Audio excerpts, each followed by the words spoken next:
iPhone 11 screen repair. Step 1, remove the pentalobes.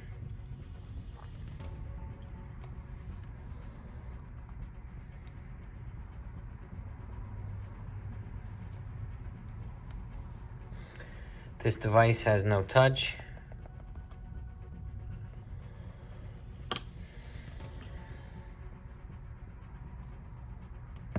Couple different ways to open this. You can use an opening tool, a razor blade,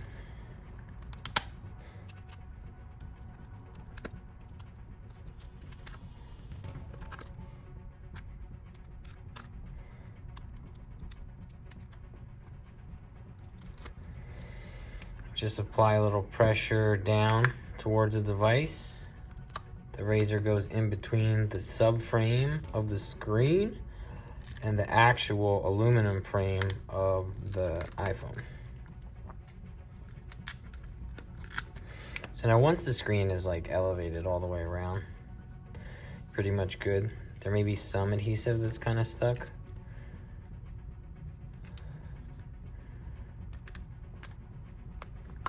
But you can just break it with your finger. All right, so that's the inside of an iPhone 11. First thing I like to do is like inspect the areas around the charging port. Looks good. No sign of liquid damage. Here's an indicator. It's white. That means it hasn't gotten wet. And everything else looks pretty good. So next we're going to take our tri-tip and we are going to disconnect the battery because we could not power down the device. And when I take the screws out, I normally just lay them down in a pattern that they were removed in. This way, when you go to reassemble, everything's right where it needs to be. All right, so you got 1, 2, 3 that came out. We're just gonna move that screwdriver. Remove the shield, disconnect the battery. All right, and that goes like that. Next, we are going to remove the shield that covers the connectors for the screen, and up top, the connector for the ear speaker and light sensor. Light sensor, proximity sensor.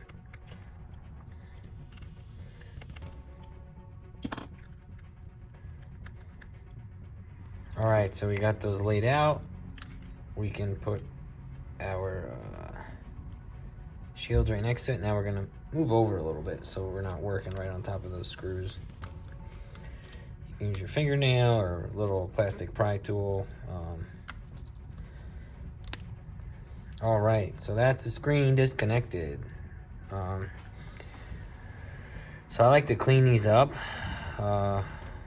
If this phone has never gotten wet, which this one hasn't, the old gasket comes out pretty easily. But if they do get wet, these black gaskets, they get pretty slimy. And I think it does that so it prevents moisture from passing it. Kind of swells up and gets like a jelly.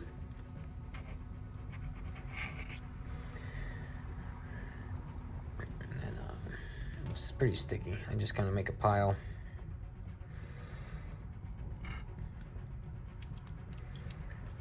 Okay.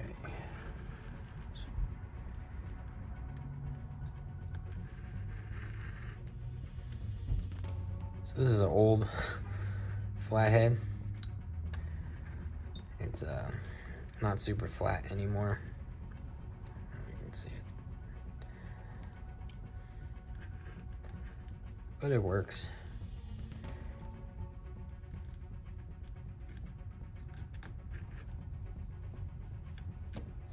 All right, so that's that.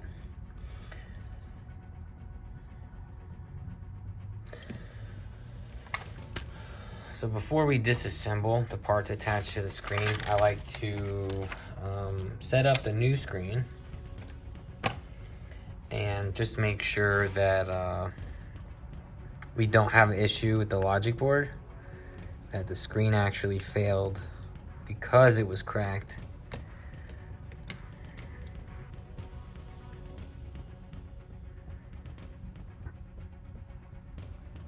Okay, so we got the Apple logo here.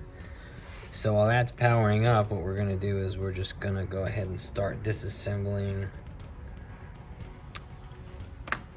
the screen. So we're gonna transfer all these components over to the new screen. All right, we got touch. Customer's gonna be very happy now.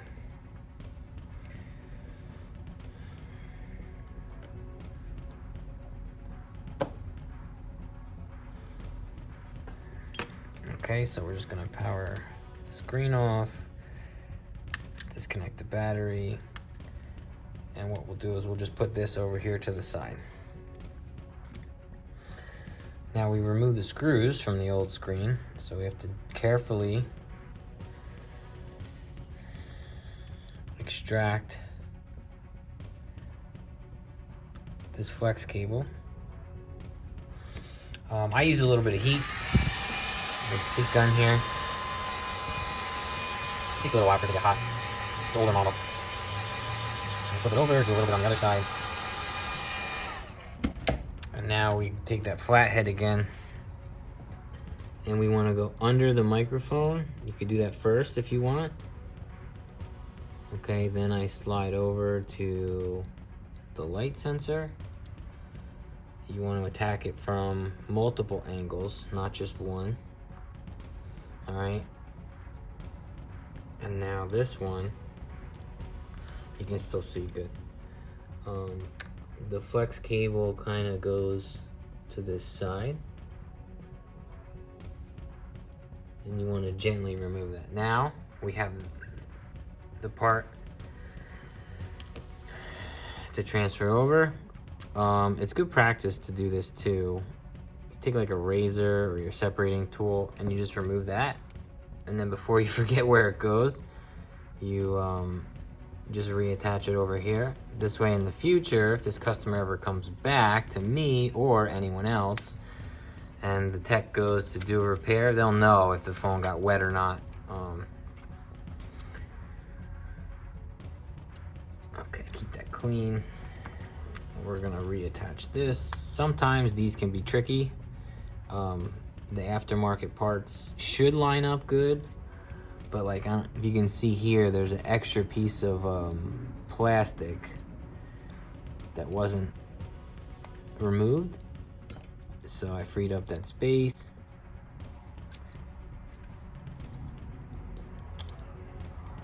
All right, it's in there like swimwear. Okay.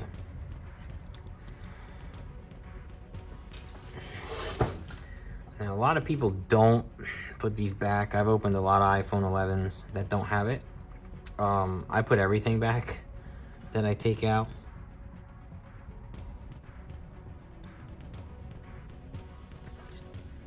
Make sure that goes on right.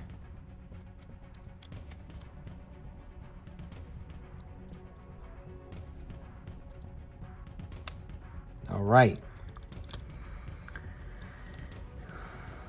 Okay, so the reason why I do this pattern is because this screw is different than the rest of those.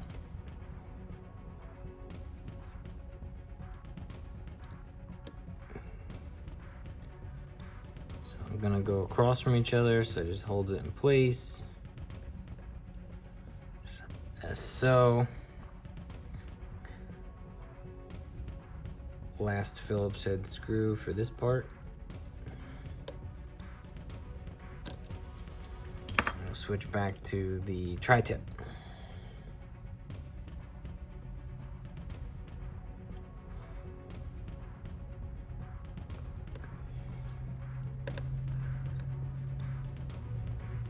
Okay.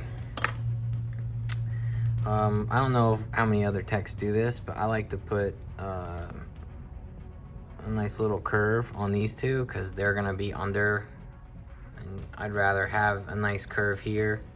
It's shorter, doesn't go to the edge, and there's no pinch in the ribbon. Do not know if that makes a difference or not, but it's just preference, something I like to do.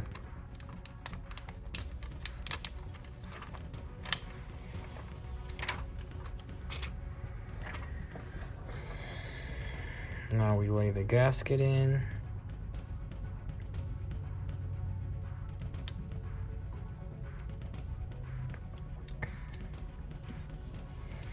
I like to use a tool. Press the corners in. Go down the edges. Try to get everything to one side.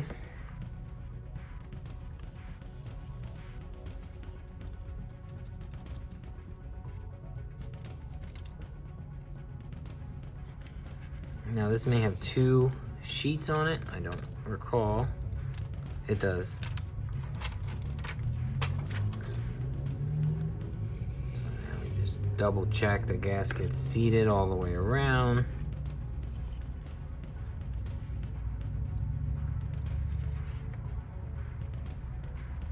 Okay, now they give you starting points here. You can use the tool to kind of remove it. If it's not sticking to the bezel, you can chase it like this. So I'm pushing down. See, we got some separation there.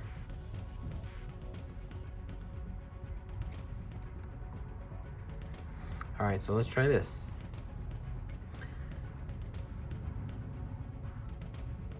If you can't get it with the Phillips head or the flathead, you can use your tweezers. All right, just gonna set that in place. All right, it's as good as we're gonna get.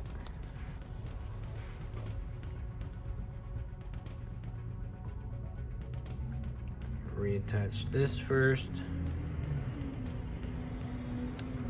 You get a nice click when it snaps into place.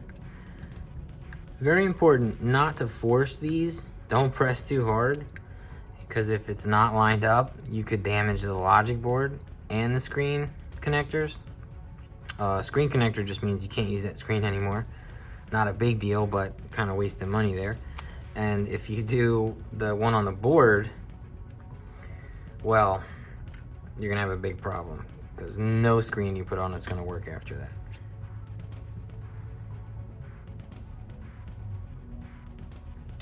So I am left-handed, so I can use my right hand to hold the screen while I use my left hand with the screwdriver. Sometimes I invert the phone. The newer phones open from this side, like the iPhone 12 and newer. So they're built for righties, I guess. So I either turn it so it's horizontal, or I flip it completely upside down so that I can hold the screen with my right hand. All right, so just let you know, we tested the screen already, but you always want to make sure that it does work.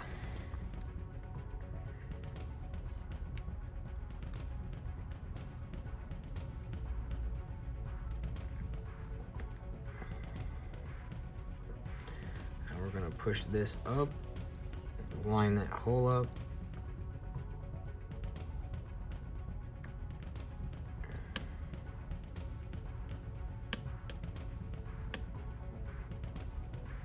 You'll notice I do a counterclockwise turn sometimes, and the reason for that is so that the threads line up and you can hear a click.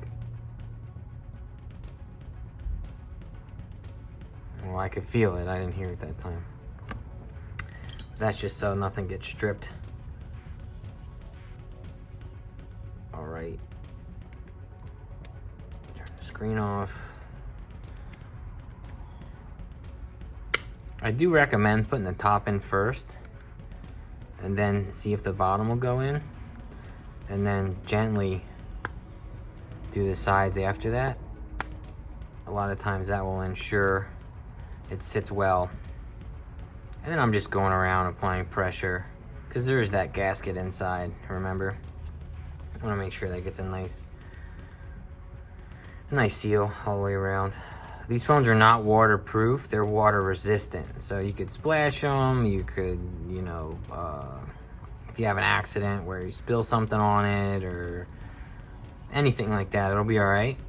You just don't want to completely submerge it. You see bubbles coming out? That means air's leaving and water's going in.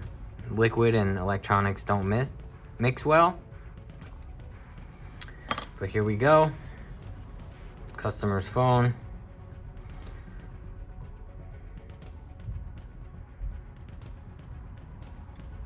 Everything's still good. I don't have the passcode. I don't really need it.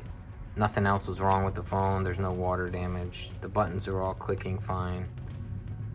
So that's it. iPhone 11 screen repair. From busted to brand new. Thanks for watching.